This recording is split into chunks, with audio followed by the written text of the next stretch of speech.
पुरी रे 5T और नवीन ओडिशा अध्यक्ष वीके पांड्यान आज भोरु पुरी जाई श्रीमंदिर रे महाप्रभु को दर्शन करी आशीष लाभ करथिले। एथिसहित श्रीमंदिर परिक्रमा मार्ग बुली देखिथिले। संपूर्ण श्रीमंदिर चतुर्पार्श्व बुली परिक्रमा मार्ग रे भक्तंक विभिन्न सुविधा विषय रे समीक्षा करिसंती।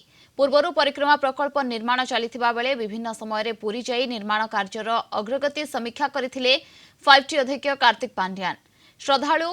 श्रद्धालुंक परिक्रमा मार्ग प्रदीक्षण रे अन्य कोनोसी असुविधा रहिछि कि नाई से नै आलोचना करथिले। अधिक सूचना पाई कलिंग टीवी पूरी रिपोर्टर पिंटू साहू जोड़ी होइछंती।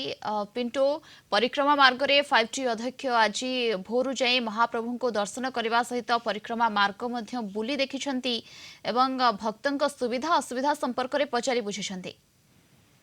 निहत पक्षे प्रियंका आम कह आज भोरु भोरु पुरी रे 5T अध्यक्ष तथा नवीन ओडिशा अध्यक्ष वीके पांड्यान आसी पहुंची एवं श्रीमंदिर महाप्रभु को दर्शन करने सहित श्रीमंदिर चतुर्पार्श्व बुली जो परिक्रमा प्रकल्पर लोकार्पण होता एवं परिक्रमा प्रकल्प किभली भावे भक्त माने सेठारे बसुचंती पानीय जल ठारू आरंभ करी शौचालय विभिन्न सुविधा असुविधा विषय से संपूर्ण परिक्रमा मार्ग बुली समीक्षा करथिले। एथिसह भक्त माने एहार किभली भावे जो रही उपभोग कर आध्यात्मिक परिवेश को एवं यार सौंदर्य को संपूर्ण भाव जदि आम देखा चतुर्पार्श्व अनेक भक्त माने से बसीथिले एवं विभिन्न सेमानक सुविधा असुविधा संपर्क में पचारि बुझीथिले।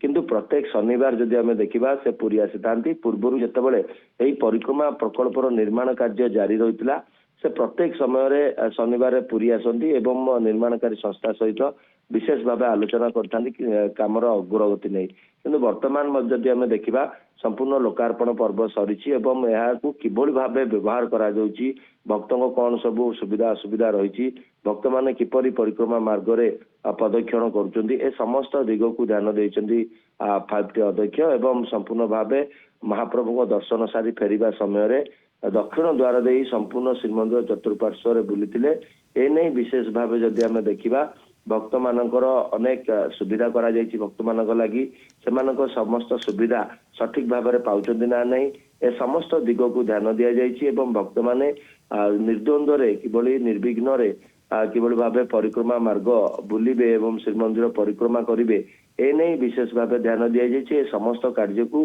आज 5T अध्यक्ष श्रीमंदिर दर्शन करने पर समीक्षा करछन्ति एवं समीक्षा समय वरिष्ठ अधिकारी माने सहित थिले एवं संपूर्ण भाव से आम देखा से पूरी प्रत्येक शनिवार आसी था महाप्रभु को दर्शन करने। प्रत्येक शनिवार प्रायतः 5T अध्यक्ष पुरी जाइथांती महाप्रभु को दर्शन करिथांती एवं आज मध्य जाइछंती एवं परिक्रमा मार्ग रे बुली भक्त मानकर सुविधा असुविधा संपर्क रे पचारि बुझिछंती। बहुत बहुत धन्यवाद पिंटू आपनका समस्त सूचना पाई।